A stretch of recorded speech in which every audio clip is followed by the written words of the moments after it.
आंध्र प्रदेश के विभाजन से तेलंगाना राज्य बना 10 साल हो गए इस बात को, लेकिन कभी दोनों राज्यों में एक पार्टी की सरकार नहीं रही। समान विचारधारा की सरकारें नहीं होने के कारण आंध्र तेलंगाना के बीच विवादित मुद्दे विवादित ही रह गए। अभी भी आंध्र और तेलंगाना में विरोधी पार्टियों की सरकारें हैं, लेकिन अच्छी बात यह है कि दोनों राज्यों के सीएम चंद्रबाबू नायडू और रेवंत रेड्डी की ट्यूनिंग बढ़िया हो रही है।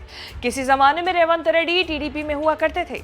बॉस चंद्रबाबू नायडू के बेहद करीब माने जाते थे रेवंत रेड्डी। 2009 और 2014 में टीडीपी के टिकट पर विधायक बने थे। चंद्रबाबू नायडू ने रेवंत रेड्डी को टीडीपी का कार्यकारी अध्यक्ष तक बनाया था।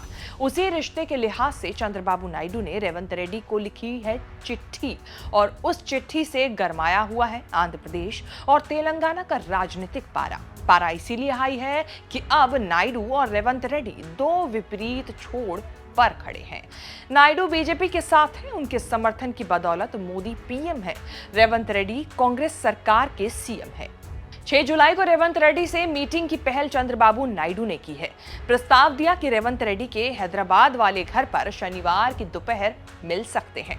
सोशल मीडिया पर रेवंत रेड्डी को लिखी चिट्ठी शेयर करते हुए नायडू ने क्लियर किया कि दो तेलुगु सीएम को आमने सामने बैठकर आंध्र और तेलंगाना के बीच विभाजन के अनसुलझे मुद्दों को समाधान निकालना चाहिए।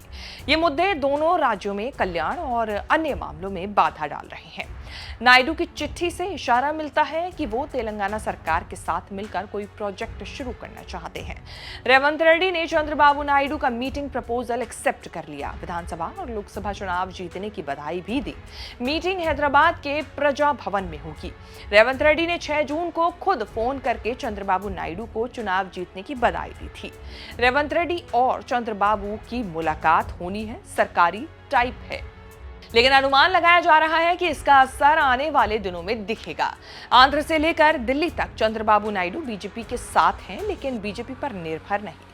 बीजेपी चंद्रबाबू पर निर्भर है। क्या रेवंत रेड्डी चंद्रबाबू की पुरानी दोस्ती से कोई नया खेल शुरू होगा, ये तो समय आने पर पता चलेगा। लेकिन आपको ये भी बता दें कि 2015 में रेवंत रेड्डी को जब करप्शन के आरोप में जेल हुई थी, तब वो चंद्रबाबू नायडू की सरकार बचाने में जुटे थे।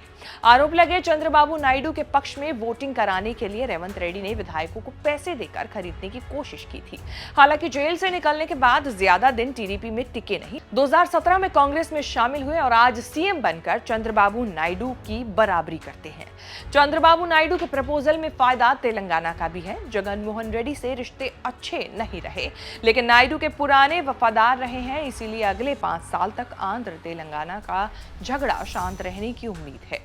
दोनों के राज्यों के बीच 14 मुद्दे विवादित हैं। सबसे ज्यादा विवादित राजधानी को लेकर है। हैदराबाद राजधानी तेलंगाना के हिस्से में आई। आंध्र प्रदेश के पास हैदराबाद को राजधानी के तौर पर यूज करने के लिए 10 साल का समय था, जो अब खत्म हो रहा है। अमरावती आंध्र प्रदेश की राजधानी बननी थी, लेकिन जगनमोहन के रहते ऐसा हुआ नहीं। 3 राजधानी अमरावती, कुर्नूल, विशाखापट्टनम बनाने का आइडिया जगनमोहन के राजपाट खत्म होने के साथ खत्म हो चुका है।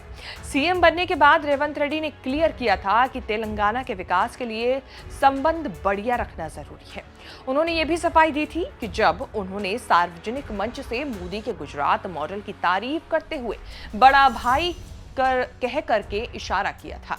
सरकारी कामों के लिए पीएम और मंत्रियों से मिलना पड़ता है, लेकिन रेवंत रेड्डी बीजेपी अध्यक्ष जेपी नड्डा से भी मिल चुके हैं। अब देखना होगा चंद्रबाबू नायडू और रेवंत रेड्डी की ये ताजा मुलाकात आगे आने वाले भविष्य में दोनों राज्यों के लिए क्या कुछ नई सौगात लेकर आती है।